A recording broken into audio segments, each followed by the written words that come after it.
En mi opinión, la pregunta no es por qué la gente reincide, la pregunta es por qué la gente no reincide. Me explico. La mayor parte de las personas no delinquimos porque está prohibido. Otros no delinquimos porque se nos amenaza con la pena. Bien, cuando un sujeto sabe que está prohibido y sabe que existe la pena y lo comete, esperar que no lo vuelva a hacer porque se le ha castigado es esperar un efecto mágico del castigo.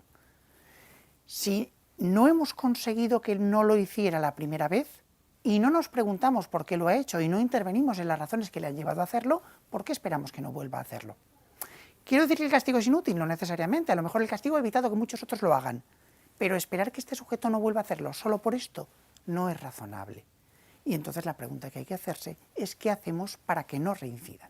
Bueno, yo creo que para contestar esta pregunta lo primero que hay que hacer es dividir entre el tipo de delito, el perfil de la persona que lo comete y luego también cómo es el proceso de adaptación a la libertad. ¿Por qué? Porque tenemos delitos como, por ejemplo, los homicidios, que tienen una tasa de reincidencia baja, pero tenemos robos y hurtos que tienen las tasas más altas. En medio, agresiones, violencia de género, seguridad vial. Entonces yo creo que hay algunos homicidios que la causa, sobre todo de reincidencia, son situaciones psicosociales, problemas de impulsividad, drogas, adicciones. Y luego tenemos otros, como por ejemplo robos y hurtos, que muchas veces están condicionados por el perfil de la persona que lo comete, y eso me permite vincularlo con el segundo punto. Falta de oportunidades, salir de la cárcel y no tener alternativas, la lentitud de la administración en muchas ocasiones. Y respecto a la tercera causa, ¿cómo es ese periodo de adaptación? Pasamos de reos que están con un control absoluto en instituciones penitenciarias a salir y tener que tomar sus propias decisiones, readaptarse, y creo que eso es una de las causas que a veces también explica la reincidencia. Es una pregunta compleja y podemos señalar múltiples causas y además cada persona es una individualidad, pero sí que en términos generales se indica que los problemas de exclusión social, problemas vinculados a la dependencia a las drogas y problemática de salud mental estarían en la base del mayor número de delitos. Lo que sí queda claro es que la reincidencia lo que manifiesta es el fracaso de la pena de prisión, porque como sabemos la Constitución nos dice que la prisión está orientada hacia la reeducación y reinserción social. Si la persona reincide, pues tenemos un fracaso.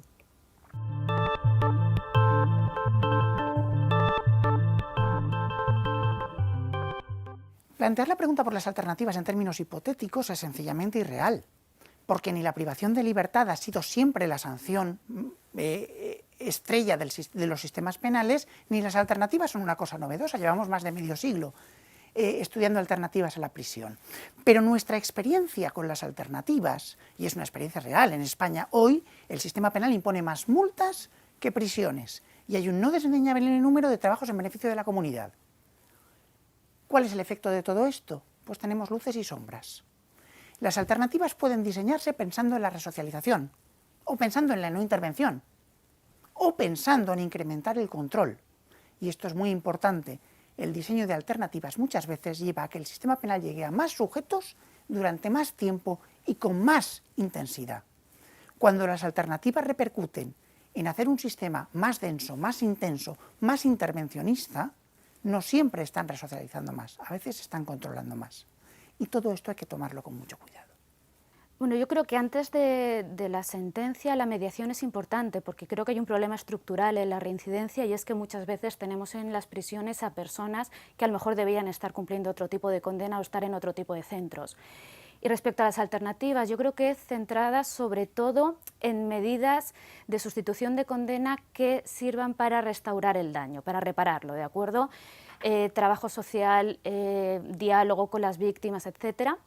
En segundo lugar, medidas que estén reorientadas a la resocialización, ¿vale? a reeducación, a aprender. Y por último, tratamientos sobre determinadas conductas, adicciones, etcétera. Yo creo que ahí debería centrarse sobre todo el trabajo a las alternativas privativas de libertad. El Código Penal recoge un amplio catálogo de alternativas y sustitutivos. Por mencionar los más relevantes, en primer lugar tenemos la suspensión de la pena de prisión, de las penas privativas de libertad, dirigido fundamentalmente a los delincuentes primarios con penas cortas. se somete esa suspensión a una serie de condiciones.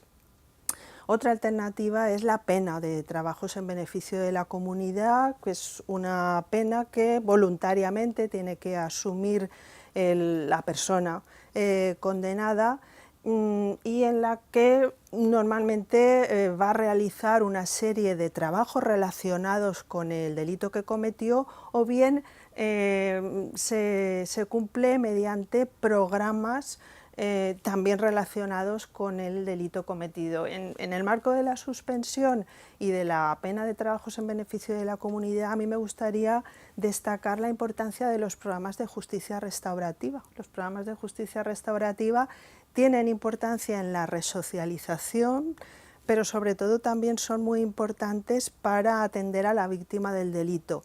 El ejemplo más claro de justicia restaurativa es la mediación, es un encuentro entre el victimario y la víctima, un encuentro voluntario en el que el victimario reconoce el delito cometido y se da cuenta del daño que ha causado, y por otro lado la víctima se siente reparada. Por lo tanto, son programas que aunan esas dos finalidades.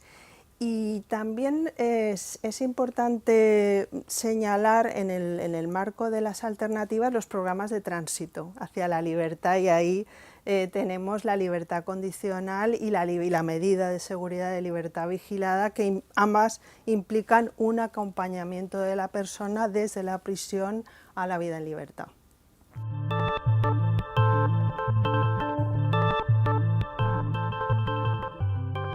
Al final, ser efectivo en la reinserción social depende de tres factores.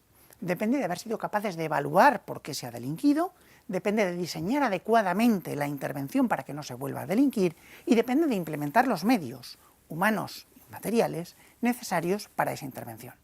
Cuando todo esto funciona, los programas tienden a ser exitosos, y exitosos no es mágicos, pero reducen significativamente las tasas de reincidencia. Cuidar todo esto, sin embargo, exige atención y exige recursos. Cuando no los destinamos, es irreal esperar que se produzcan efectos mágicos. Y si seguimos insistiendo en la pena de prisión, y en nuestro sistema de momento no parecemos dispuestos a renunciar a ella, hay que tener mucho cuidado en diseñar adecuadamente el tránsito de la prisión a la comunidad, porque esperar que esto suceda bruscamente no lleva a buenos resultados en términos de reinserción. Las que atienden a la conducta. O sea, hay planes, por ejemplo, contra agresores de familia, contra delitos de índole sexual, que trabajan lo psicosocial, que trabajan en tratar de modificar esas conductas.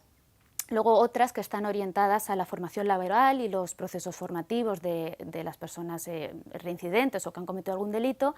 Y por último también políticas como específicas, por ejemplo para migrantes, ¿no? Bueno, pues aprender la lengua, las costumbres, darles canales de resocialización. Y por último, y también me parecen importantes, las que están orientadas al tránsito, de pasar de una privación de libertad a la libertad, ¿no? Yo creo que esas medidas han sido como las más importantes o las más exitosas. Vamos a ver, las políticas públicas tienen que ir dirigidas a las que hemos significado como causas del delito. Si hemos hablado de exclusión social, problemática de drogas y salud mental, pues ahí encontraremos las principales políticas. Por tanto, en el ámbito o para luchar contra la exclusión social, todos aquellos programas que favorezcan a las personas que pertenecen a las clases más desfavorecidas van a ayudar a disminuir los índices de la delincuencia. Hay un estudio muy interesante de hace poco tiempo, del 2018, realizado en Estados Unidos, que marca la relación entre la elevación del salario mínimo y la disminución de las tasas de delincuencia y reincidencia. En el ámbito de los programas de salud mental, la aplicación de programas terapéuticos es fundamental, y es interesante la experiencia holandesa, que ofrecía a los internos con problemas de salud mental el ser tratados por instituciones terapéuticas en la comunidad, y eso provocó el vaciamiento de las prisiones holandesas. Y en nuestro país, pues yo creo que es destacable la colaboración público-social con las entidades del tercer sector. Las entidades del tercer sector en nuestro país son fundamentales en la aplicación de programas de tratamiento tanto dentro de prisión como en medio abierto.